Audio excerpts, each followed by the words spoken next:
Everybody, this is MEERA VISHWANATH. Here is another story for all of you at Maya Katha. Krishna. When we think of Krishna, we think of all the poems that we know about Krishna. We have heard so many stories and seen paintings and pictures of Krishna. He is believed to be the most loved avatara. There were so many who are fond of Krishna. The Gopikas of Vrindavan, Radha, MEERA, his wives, and also his friend Sudama, and the Pandavas, and most importantly, Arjuna. So many loved Krishna so dearly. But who was his favorite?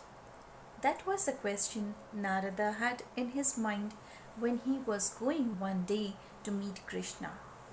So he went to Krishna, and Krishna was sitting under a tree and relaxing. He saw Narada coming towards him, and he could read his mind. So as Narada came close to greet him, he greeted him too. And then Narada was about to say something, and Krishna told him, "Narada, my head is splitting. I have a very bad headache." Narada was surprised. He didn't know what to do. What should I do, my dear Lord? You are in pain. What can I do? How can I help you? He said. Krishna said, "My pain will go if you get me the dust from someone's feet who loves me very dearly." Narada thought that was very easy. It was very easy to find somebody who loved Krishna dearly, and to get the dust from their feet would not be a big task, he thought. But Krishna said, "Narada, there is just one condition. There is just one condition.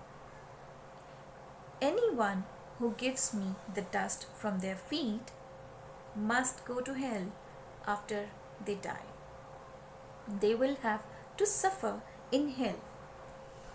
Narada thought about it, and he felt it made sense. Anybody who could give the dust from their feet to put on Krishna's head would definitely have to go through some consequences, because he is the Lord himself. So he said, "All right, I understand what you are saying, sir. Let me go and find some dust from someone's feet who loves you." So off he went. So first he went to the rishis, who meditated for long years on Krishna.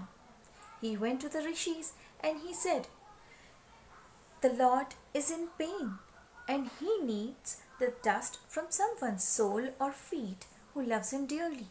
The rishis were immediately, they took out their, they took their feet and they were willing to offer the dust. But Narada said, "There is but one condition. Anybody from whom I take the dust will have to go to hell."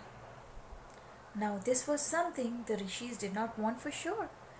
They had meditated for years. They had done penance for years, tapasya for years. And how could they give it all away in a minute, in a fraction of a second? They did not agree for it at all. They said, "Please, Krishna has so many who love him dearly. Please go to somebody else, Narada. We cannot give."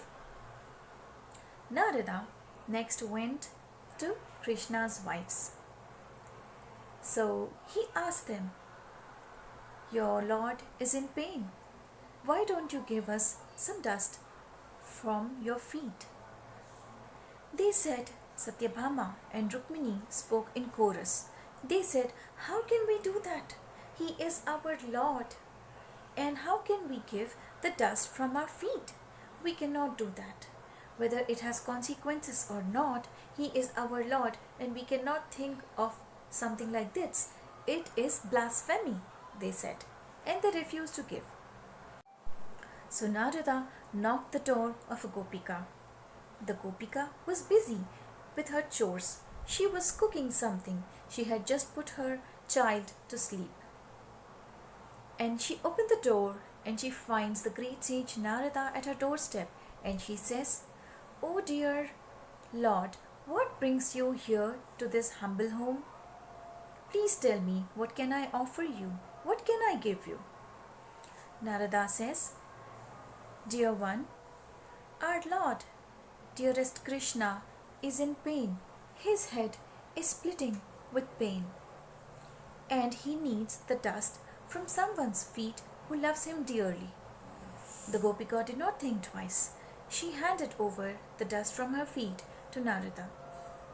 "But I did not finish speaking," said Narada. "Dear one, you know there is going to be consequence. He is, after all, the Lord of the universe.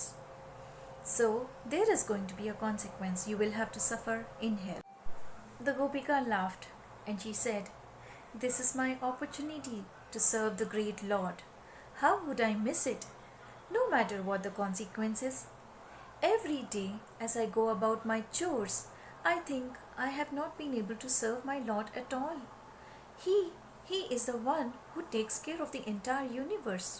He is the one who takes care of Vrindavan. He takes care of all of us. He who rules the world. I have not been able to help him or serve him in any way. If this is what he needs, so be it, no matter what I have to face after that." Saying this, the Gopika smiled. And at that moment, Narada understood that Krishna loved Gopikas the most. He had gotten his answer, and he also understood why Krishna was so fond of the Gopikas, because they did not think of anything when the Lord was in pain. They did not think of themselves too. They only thought of what Krishna wanted and how they could serve him. That was the purest form of love. So Narada went back to Krishna with the dust in his hand and he said, "My Lord, here it is. I finally found it." Krishna smiled at Narada and he said, "You know, I don't need it anymore." And he smiled, and Narada smiled too, and he acknowledged. He understood that he has been given the answer for his question without having the need to ask at all. I hope you all enjoyed this story. Thank you for watching.